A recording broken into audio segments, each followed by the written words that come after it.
ආයිබෝවන් කියලා පිළිගන්නවා අදත් දිනිසුරැස් වාස්තු සේවාවට ඔබ සියලු දෙනාම අද අපි කතා කරන්න බලාපොරොත්තු වෙන්නේ මැයි මාසය ඔබට කොහොමද බලපාන්නේ කියලා.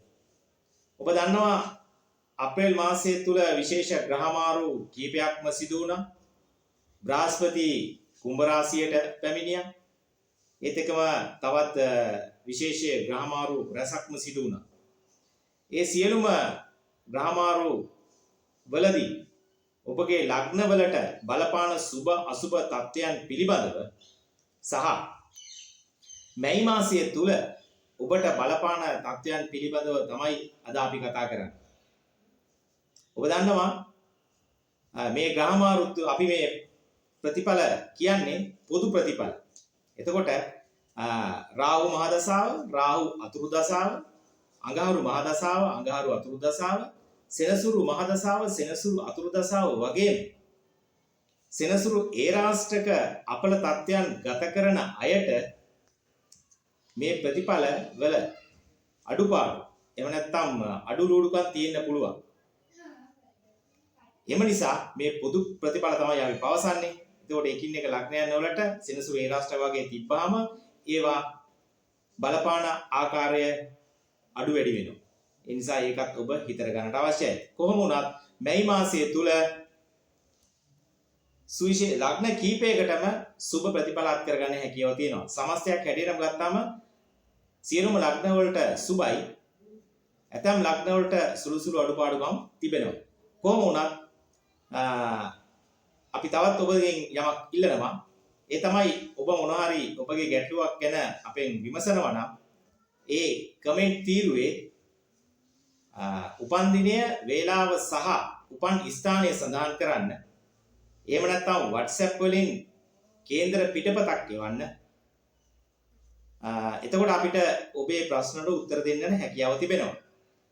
කමෙන්ට්ස් තීරුවේ ප්‍රශ්න යොමු කරනවා නම් ඔබගේ දැවෙන එක ප්‍රශ්නයක් පමණක් යොමු කරන්න. එතකොට අපිට දුරකථන ඇමතුමක් මගින් සම්බන්ධ වෙලා ඔබට මේ අවස්ථාවට අපි උත්තර දෙන්න හැකියාව තිබෙනවා. එහෙනම් අපි බලමු මැයි මාසය තුල මේ ග්‍රහමාරු රැස සමගින් ඔබගේ ලග්නයට බලපාන සුබ අසුබ තත්ත්වයන් කොහොමද කියලා.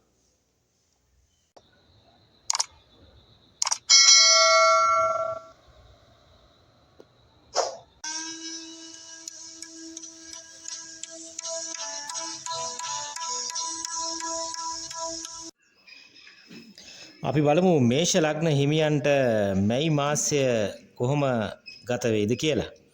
විශේෂයෙන් මේෂ ලග්න හිමියන්ට මැයි මාසය තුල තමාගේ කාර්යභාරය මැනවින් ඉටු කරන්නට ශක්තිය ධෛර්යය නියත වශයෙන්ම ලැබෙනවා. හැම වෙලාවෙම නැවත පිබිදුණු ගතියෙන් වැඩ කටයුතු කරන්නටත් කටයුතු කිරීමේදී හැම වෙලාවෙම ඉදිරියටම යා යුතුයි කියන හැඟීමෙන් ස්ථිරසාර අදිෂ්ඨාන ඇතුව කටයුතු කරන්නටත් ඔබට හැකියාව ලැබෙනවා. ප්‍රසිද්ධ වීමට වගේම දැඩි ආත්ම විශ්වාසයෙන් කටයුතු කරන්නටත් ඔබ නිතරම පෙළඹෙනවා. දෛනික කටයුතු වලදී එදිනෙදා දෛනික කටයුතු වලදී වගකීම් ඔබට පැවරෙනවා. ඒ වගකීම් මැනවින් ඉෂ්ට කරන්නටත් ඔබට ශක්තිය ධෛර්යය ලැබෙනවා. වගේම හැම වෙලාවෙම ඒ ගැනම හිතලා තමයි කටයුතු කරන්නේ. වගකීමෙන් වැඩ කරන්න ඕනයි කියන හැඟීම නිතරම ඔබට දැනෙනවා. කොහොම වුණත් මේ කාලය අනාගතයේ වෙනුවෙන් යමක් කරන්නට හැකියාව ලැබෙන කාලයක් හැටියට සටහන් කරන්නට පුළුවන්. ඉහළ පෙළ නිලධාරීන්ගේ උදව් ඇතුව විශේෂයෙන් රාජකාරී ස්ථානයේ හෝ වේවා වෙන යම් තැනකදී ඉහළ පෙළ නිලධාරීන්ගේ නායක ප්‍රධානීන්ගෙන් උදව් උපකාර ඇතිව වැඩ කටයුතු කරන්නටත් ඔබට හැකියාව ලැබෙනවා. නිතරම උසස් අයගේ උදව් උපකාර වගේම තමන්ට වැඩිය උසස් නිලධාරීන්ගේ ඇසුර තමයි නිතරම ලැබෙන්නේ. උසස් නිලධාරීන් ආශ්‍රය කරන්නට ඔබට හැකියාව ලැබෙනවා. අධ්‍යාපන කටයුතු සමස්තයක් හැටියටම සුබයි. තමන්ගේ බුද්ධි මට්ටම උපරිම ආකාරයෙන් යොදවලා අධ්‍යාපන කටයුතු සාර්ථක කරගන්නට හැකියාව වගේම ශක්තිය ධෛර්යය ඔබට ලැබෙනවා. විවාහ කටයුතු සමස්තයක් හැටියටම සුබයි. ප්‍රේම සම්බන්ධතා වලදී තරමක ගැටලු මතුවෙන්නට ඉඩකඩ තිබෙනවා. ඔබගේ නිදහස භුක්ති විඳීමේදී ඊටාම ප්‍රවේශම් වෙන්නට ඕනේ අනවශ්‍ය ප්‍රශ්න ඇති වෙන්නට ඉඩකඩ තිබෙනවා ඔබගේ නම කැත වෙන්නට බොහෝ ඉඩකඩ තිබෙන නිසා ඒ ගැන වඩා සැලකිලිමත් වීම අත්‍යවශ්‍යයි. ඉක්මන් කෝපය දැඩි මතධාරී ගතිය නිසා පෞල් ජීවිතයේදී තරමක් ගැටලු ඇති වෙන්නට ඉඩකඩ තිබෙනවා. එම නිසා ඉවසීමෙන් වචන භාවිත කරන්නට ඕනේ. කට හොඳට පරිසම් කර ගන්නට ඕනේ. ඒ වචනේ පරිසම් කරගත්තොත් ඔබට ගැටලු මතුවෙන්නේ නැහැ. ඒ ප්‍රශ්නේ එතනින්ම निराකරණය කරගන්නට හැකියාව ලැබෙනවා. නම්‍යශීලී ගති තරමක් අඩු වෙන්නට ඉඩකඩ තිබෙනවා. නම්‍යශීලී ගති වර්ධනය කරගන්නට ඔබ මනමින් හිතර ගන්නට අවශ්‍යයි. ඍජු කතා විලාසය තරමක තමන්ට වාසියක් වුණත් ඇතැම් අවස්ථාවලදී අවාසියට හිටිනවා. මොකද අන් අය අතරේ තර විරසක වීමට ඉඩකඩ තියෙනවා. වචන පිට කිරීමේදී තමයි වඩා සැලකිලිමත් වෙන්න අවශ්‍යයි. අවදානම් ස්ථාන වලින් ඈත් වී සිටීම ඔබ වැදගත් මේ කාලය. තරමක වැටීම් සීරීම් වැනි සුළු අනතුරු වලට ලක්වීමට ඉඩකඩ තිබෙනවා. එම නිසා අනතුරුදායක අවස්ථා සහ එවැනි අවස්ථා මගහැරගෙන කටයුතු කරන්නට ඔබ පෙළඹෙන්නට හැම වෙලාවෙම උත්සාහ ගන්න. රෝග වශයෙන් කතා කරාම හිස රදය, හිස බරගතිය වැනි තත්වයන් සහ ආම්ලිකතාවයේ ඇතිවීමට ඉඩකඩ තිබෙනවා. ප්‍රමාණවත් නිින්දක් නොලැබීමට හේතු වෙනවා. ඇස්වා කටවා දෝෂ බහුලයි, গুপ্ত බලපෑම් බහුලයි. එම නිසා එවැනි දේවල් සඳහා වත් පිළිවෙත් කරගන්න එක නම් වඩාත්ම වාසිදායක වෙනවා. කොහොම වුණත් සමස්තයක් හැටියට ගත්තාම මැයි මාසය තුල මේෂ ලග්න හිමියන්ට සමස්තයක් හැටියට හොඳයි. ඔබේ වැඩ කටයුතු සාර්ථක කරගන්නට ඔබට අවශ්‍ය ශක්තිය ධෛර්යය ලැබෙනවා. ඒ වගේම තමයි මේෂ ලග්න හිමියන්ට මේ මැයි මාසය තුල ගොවිතැන්පත් කටයුතු, කෘෂිකාර්මික කටයුතු වගේ දේවල් සාර්ථක කරගන්නට අවස්ථාව සැලසෙනවා. ඒ සඳහා ආයෝජනය කරන්නට වගේම කාලයක් පවතින ගස් සිටුවන්නට සහ ඒ සඳහා මුදල් ආයෝජනය කරන්නට හා ඒ සම්බන්ධ කටයුතු කරන්නට කාලය වඩාත් වාසිදායක වෙනවා මේෂ ලග්න හිමියන්ට. ඔබ ඒ ගැනත් වඩා සැලකිලිමත් වෙන්න. එවැනි කටයුතු වලින්, කෘෂිකාර්මික කටයුතු වලින් ඔබට වැඩි අසවැන්නක් සහ ඒ සඳහා වැඩි මිල මුදලක් අතමිට සරු කරගන්නට හැකියාව ලැබෙනවා.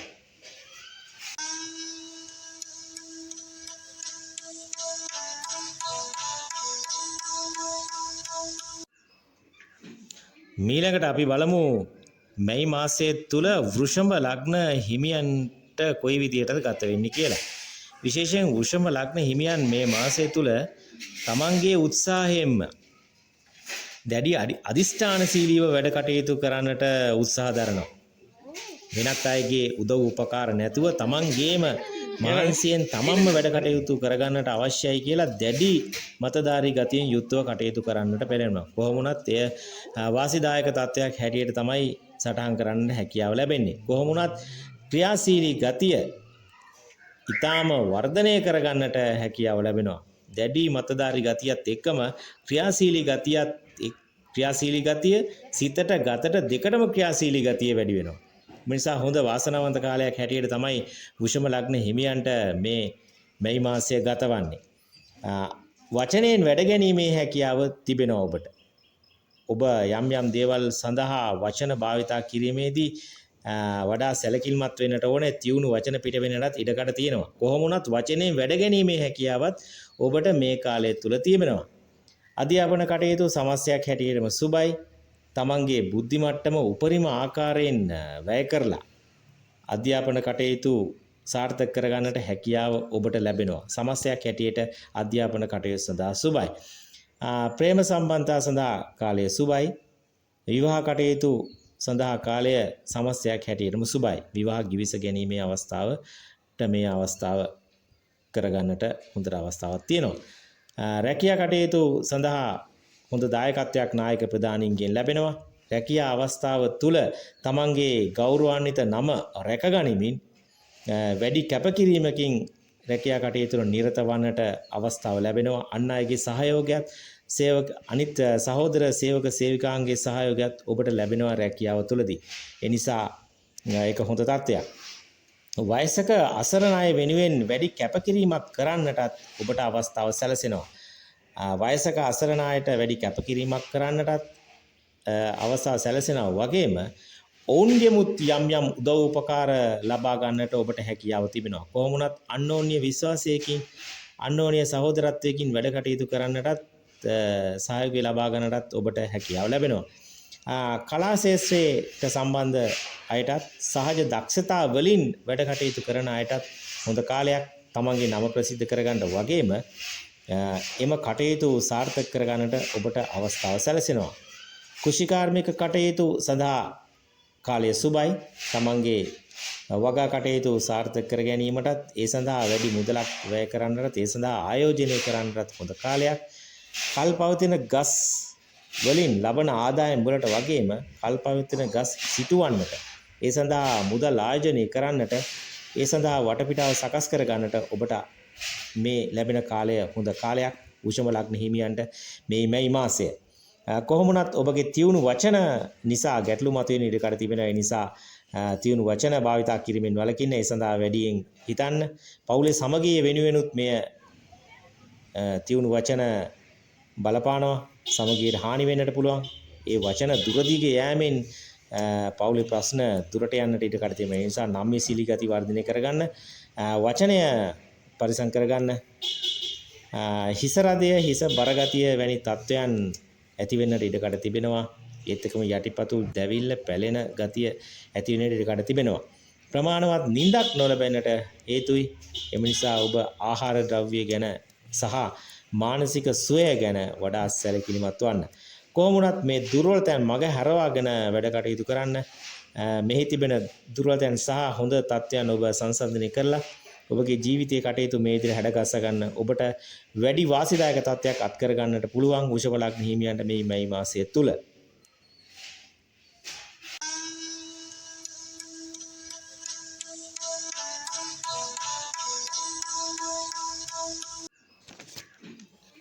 මීළඟට අපි බලමු මැයි මාසය මිථුන ලග්න හිමියන්ට කොයි විදිහට බලපායිද කියලා.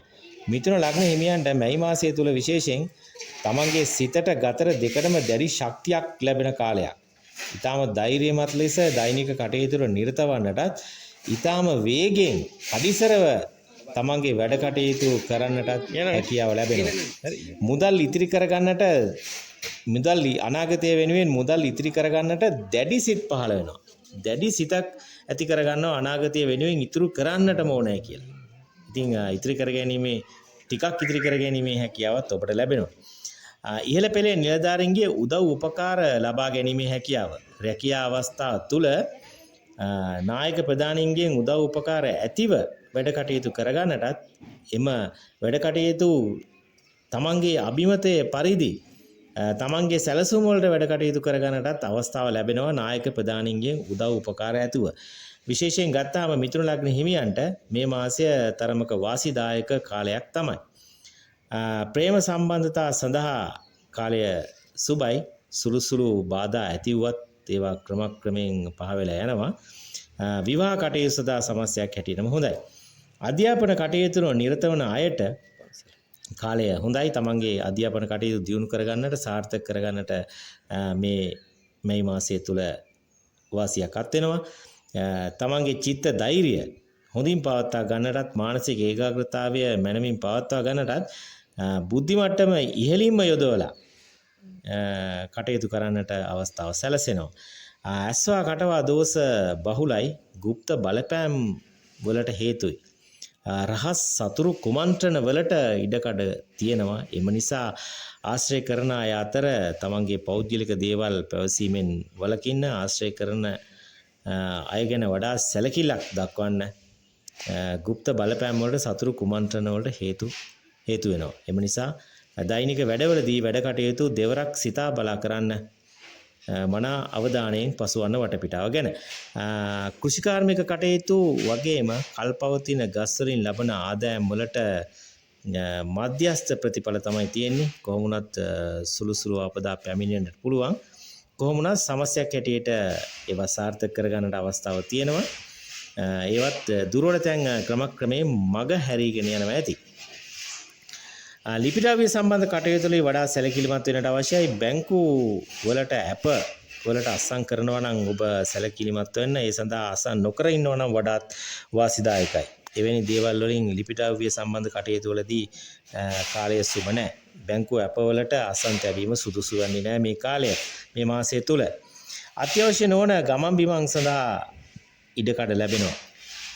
ඒවා අත්‍යවශ්‍ය නොවන ගමන් බිමන් ඒ වගේ වාසියක් අත්වෙන්නේ නැහැ. මුදල් වියදම් වෙන්නටත් පුළුවන්. අත්‍යවශ්‍ය නොවන දේවල් සඳහා තමයි මුදල් වැය වෙන්නේ. එම නිසා මුදල් වියදම් කිරීමේදී ගමන් බිමන් යෑමේදී පරිසම් වෙන්න ඒවා ඒ තරම් වාසිදායක තත්ත්වයක් ඇති වෙන්නේ නැහැ ඒ තත්ත්වයන් වලදී. කරුණු කාරණා නොයුම සහ ඉදිරියට පැන යන ගතිය හිටිනවා මේ මාසය තුල ඔබට. යම්කිසි කටයුතුකදී ඉක්මන් කෝපය, හදිසි තීරණ ගැනීම, වටපිටා බලන්න නැතුව කරුණු කාරණා වටහා ගන්න නැතුව ඉක්මනට ඉදිරියට පැනලා කතා බහ ඇති කර ගන්නවා. එතකොට අන් අය විරසක වෙන්නට පුළුවන්. තමන් ආශ්‍රය කරන අය අතර ගැටලු මතුවෙන්නට පුළුවන්. එම නිසා එම ගැටලු දුරදිග ගිහින් නීති ගැටලු දක්වා වර්ධනය වෙන්නට ඉඩකඩ තිබෙනවා. එම නිසා ඔබගේ ඉවසීම වඩාත්ම පාලනය කරගන්න. ක්ෂණික කෝපය පාලනය කරගන්න, ඉවසීම පාලනය කරගන්න, වචන භාවිතා කිරීමේදී වඩා සැලකිලිමත් වන්න, නම්‍යශීලී ගතිය ඇති කරගන්න. ඒ තමයි දුර්වල තැන් හැටියට තියෙන්නේ. එම දුර්වල තැන් ටික මකා ගන්නට ඔබ වඩාත් සැලකිලිමත් වෙන්නටම අවශ්‍යයි. හදිසි අනතුරු වැටීම්, සීරීම් වැනි දේවල් වලට හේතු කාරණා තියෙනවා. එම නිසා අවදානම් ස්ථාන වලින් ඈත් වෙලා කටයුතු කරන්නටත් හොඳයි. විදුලිය, ගින්දර වැනි දේවල් වලින් ඈත් වෙලා කටයුතු කරන්නට ඔබ සිතර ගන්න. හිස රදය, හිස බර ගතිය වැනි දේවල් තියෙන්න පුළුවන්. ප්‍රමාණවත් නිින්දක් නොලැබීමට හේතුවක් වෙනවා. යටිපතුල් දැවිල්ල, පැලිල්ල වගේ දේවල් සහ කැක්කුම ඇති වෙන්නට ඉඩකඩ තිබෙනවා. එම නිසා ඔබේ ආහාර රටාව පිළිබඳ වඩා සැලකිල්ලක් දක්වන්න. පෝෂ්‍යදායී ආහාර වගේම සමබල ආහාරයක් ගන්නට ඔබ සිතර ගන්න. සෞඛ්‍ය තත්ත්වය ගැන වැඩිපුර සිතර ගන්න. ඒ තත්ත්වයන් දුර්වලතෙන් මග හරවා ගන්නට ඔබ හැම වෙලාවෙම උත්සාහ ගන්න. ඔබට මැයි මාසය වඩාත් ඵලදායී ලෙස ගත කරන්නටත් අනාගතය ගැන හිතලා වැඩ කරන්නටත් ඔබට අවස්ථාව නියත වශයෙන්ම සැලසෙනවා.